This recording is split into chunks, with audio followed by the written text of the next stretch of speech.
उपेंद्र कुशवाहा जैसा माहिर राजनेता ये समझता है कि उनकी जरूरत कहाँ है, और उपेंद्र कुशवाहा किसी को बॉस मानने की बजाय बॉस बनकर राजनीति करना ज्यादा पसंद करेंगे। जेडीयू में उपेंद्र कुशवाहा की जरूरत है। जेडीयू में उपेंद्र कुशवाहा की कमी को न उमेश कुशवाहा पूरी करते हैं जो पार्टी के प्रदेश अध्यक्ष हैं, न संतोष कुशवाहा पूरी करते हैं जो जेडीयू के नेता हैं।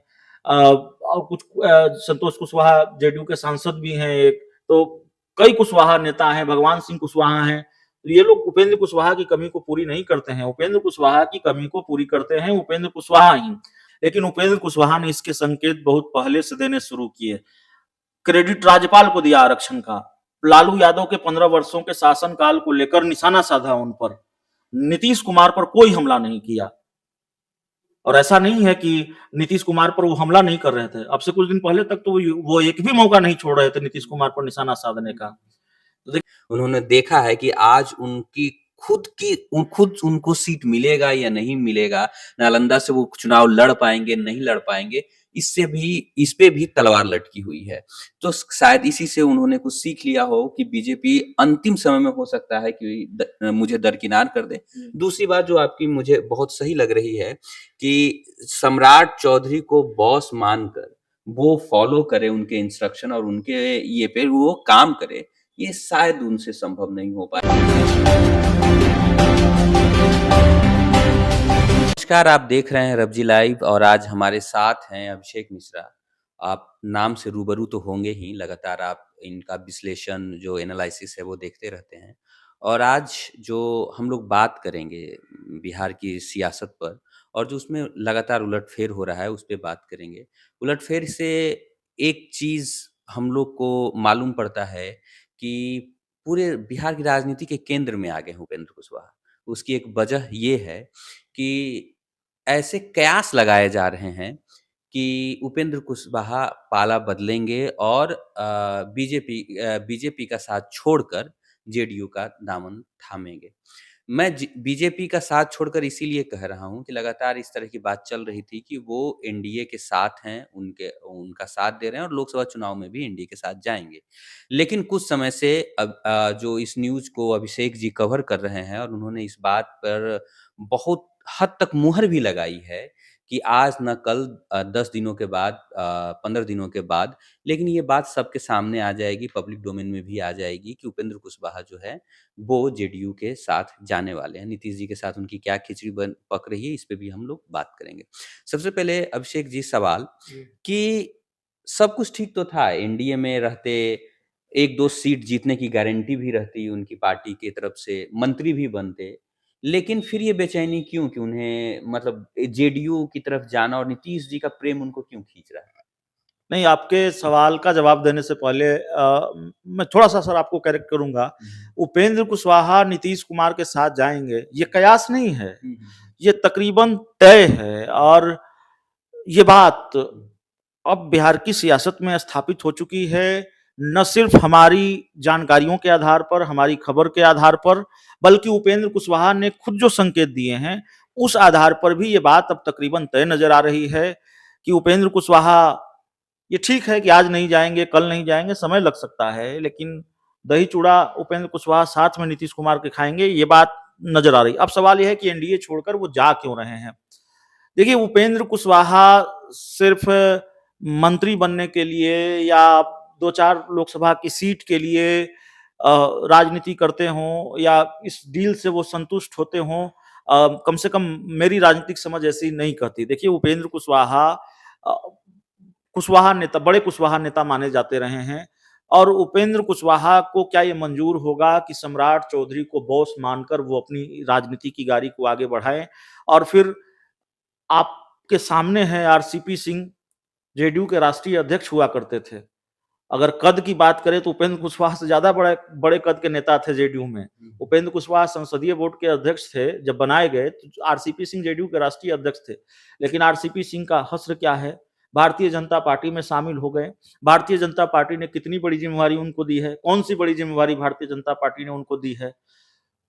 तो मुझे लगता है कि आरसीपी सिंह का हश्र देखकर भी उपेंद्र कुशवाहा सहम गए हैं। दूसरी बात ये है कि उपेंद्र कुशवाहा जैसा माहिर राजनेता ये समझता है कि उनकी ज़रूरत कहाँ है, और उपेंद्र कुशवाहा किसी को बॉस मानने की बजाय बॉस बनकर राजनीति करना ज्यादा पसंद करेंगे। जेडीयू में उपेंद्र कुशवाहा की जरूरत है। जेडीयू में उपेंद्र कुशवाहा की कमी को न उमेश कुशवाहा पूरी करते हैं जो पार्टी के प्रदेश अध्यक्ष हैं, न संतोष कुशवाहा पूरी करते हैं जो जेडीयू के नेता हैं। और कुछ संतोष कुशवाहा जेडीयू के सांसद भी हैं एक, तो कई कुशवाहा नेता हैं, भगवान सिंह कुशवाहा हैं। तो ये लोग उपेंद्र कुशवाहा की कमी को पूरी नहीं करते हैं। उपेंद्र कुशवाहा की कमी को पूरी करते हैं उपेंद्र कुशवाहा ही। और जैसे लालू यादव और नीतीश कुमार की दोस्ती एक तिलिस्म है जिसको तोड़ पाना विरोधियों के लिए बड़ा मुश्किल होता है। 2015 में बीजेपी पूरी ताकत लगाकर भी लालू नीतीश की दोस्ती के तिलिस्म को नहीं तोड़ पाई। 2015 का विधानसभा चुनाव बिहार में हार गई। वैसे ही उपेंद्र कुशवाहा और नीतीश कुमार की दोस्ती भी अपने आप में एक तिलिस्म है, लौ कुश की जोड़ी कही जाती है। और इस तिलिस्म को उपेंद्र कुशवाहा और नीतीश कुमार दोनों चाहते हैं कि ये तिलिस्म और मजबूती से बिहार की राजनीति में स्थापित हो। अलग होने का हश्र शायद उपेंद्र कुशवाहा समझ रहे हों। नीतीश कुमार को भी उपेंद्र कुशवाहा की जरूरत है।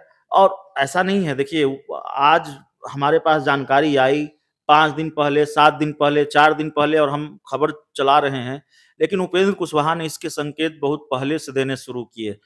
15 दिन, अगर मुझे ठीक से याद हो, 10-15 दिन पहले उन्होंने एक प्रेस कॉन्फ्रेंस की। कुम्हरार में कोई स्थल है उसको लेकर, अगर मुझे ठीक से याद हो तो। उस प्रेस कॉन्फ्रेंस में उपेंद्र कुशवाहा ने किसी भी राजनीतिक मुद्दे पर बातचीत करने से मना कर दिया। उन्होंने कोई बात नहीं की, सिर्फ उस विषय पर बात की जिस विषय पर उनको प्रेस कॉन्फ्रेंस करनी थी। बाकी किसी दूसरे सवाल पर उन्होंने पहले ही कहा कि मैं नहीं बोलूंगा। उपेंद्र कुशवाहा धीरे धीरे सॉफ्ट होते चले गए। अब आप बताइए कि जो उपेंद्र कुशवाहा बिहार के मुख्यमंत्री नीतीश कुमार पर लगातार निशाना साध रहे थे, हमलावर थे, उनके पास तो सबसे मुफीद मौका था नीतीश कुमार को घेरने का, जब मुख्यमंत्री ने सदन में ऐसी बात कह दी, विधानसभा में ऐसी बात कह दी जिसको लेकर बीजेपी इतनी आक्रामक हो गई। चिराग पासवान इतने आक्रामक हो गए, बाकी दूसरी पार्टियां, बीजेपी के सहयोगी दल आक्रामक हो गए। उपेंद्र कुशवाहा भाजपा के अकेले सहयोगी दल थे जिन्होंने चुप्पी साध ली। जीतन राम मांझी का साथ भी उन्होंने नहीं दिया। जीतन राम मांझी और उपेंद्र कुशवाहा एक ही गठबंधन में है। और जीतन राम मांझी को लेकर नीतीश कुमार ने जो कुछ भी कहा, उससे न सिर्फ जीतन राम मांझी के तेवर आक्रामक हो गए, भारतीय जनता पार्टी जीतन राम मांझी के साथ खड़ी हो गई। चिराग पासवान और पशुपति पारस भी खड़े हो गए। उपेंद्र कुशवाहा ने खामोशी की चादर ओढ़ ली। अब उपेंद्र कुशवाहा कल गांव से पटना लौटे। उपेंद्र कुशवाहा जब गांव से पटना लौटे तो उन्होंने एक ट्वीट किया आरक्षण को लेकर। क्रेडिट बीजेपी को दे दिया, क्रेडिट राज्यपाल को दिया आरक्षण का।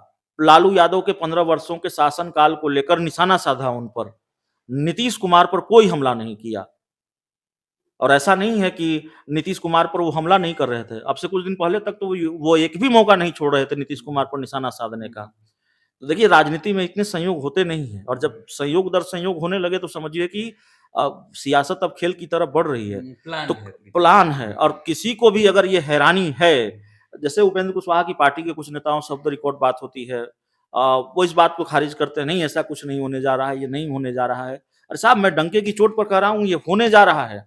मैं वो बहुत जिम्मेवारी के साथ कह रहा हूँ। उपेंद्र कुशवाहा को हम भी जानते हैं और आप भी जानते हैं। नीतीश कुमार के दोस्त उपेंद्र कुशवाहा नीतीश कुमार की तरह हैं। आखिरी वक्त तक वो अपने करीबी लोगों से भी पत्ते नहीं खोलते, उनको भी नहीं बताते वो क्या करने जा रहे हैं।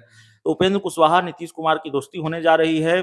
जेडीयू के कई बड़े नेताओं से भी लगातार बात हुई, उन्होंने भी इस बात को कंफर्म किया है। और जेडीयू के 2 बड़े नेता शिद्दत से इस काम में लगे हुए हैं, उपेंद्र कुशवाहा और नीतीश कुमार को साथ लाया जा सके। तो सबसे बड़ी बात है कि एक माहिर जो राजनेता होता है, वो इतिहास से बहुत कुछ सीखता है। जी। और जैसा कि आप जानते हैं कि उपेंद्र कुशवाहा भी एक माहिर राजनेता हैं और उन्होंने सीखा है जो आरसीपी सिंह का हश्र हुआ है उससे।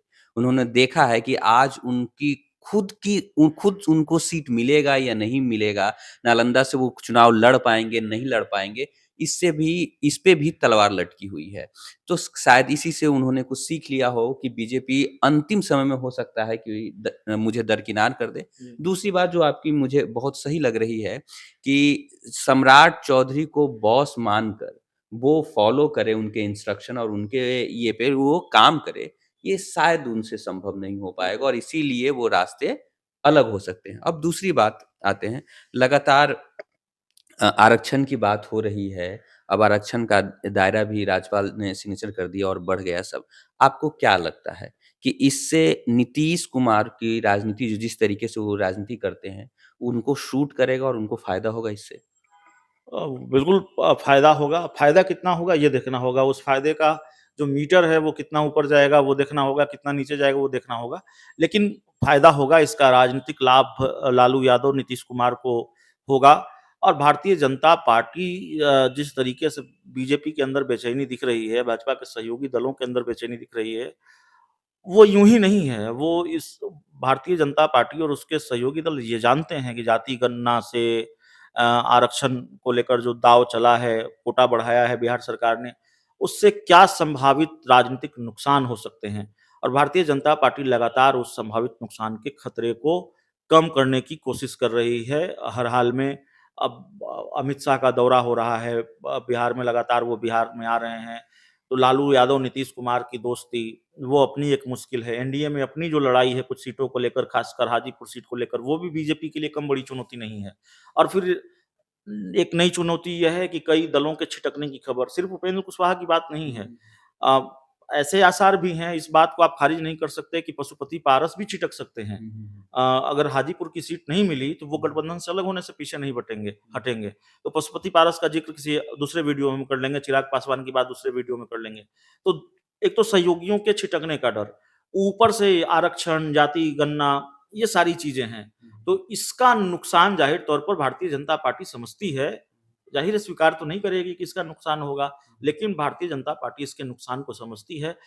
आरक्षण को लेकर आपको याद होगा 2015 के विधानसभा चुनाव में आरक्षण के मुद्दे पर ही भारतीय जनता पार्टी को चौतरफा घेरा था लालू यादव, नीतीश कुमार ने। एक बयान आया था मोहन भागवत का, उसमें उन्होंने कहा था कि आरक्षण की समीक्षा होनी चाहिए, मुझे ठीक से याद हो तो। और उसके बाद लालू यादव, नीतीश कुमार आक्रामक हो गए और पूरी ताकत लगाकर भी लालू यादव, नीतीश कुमार की दोस्ती भी अपने आप में एक फैक्टर है, समीकरण है।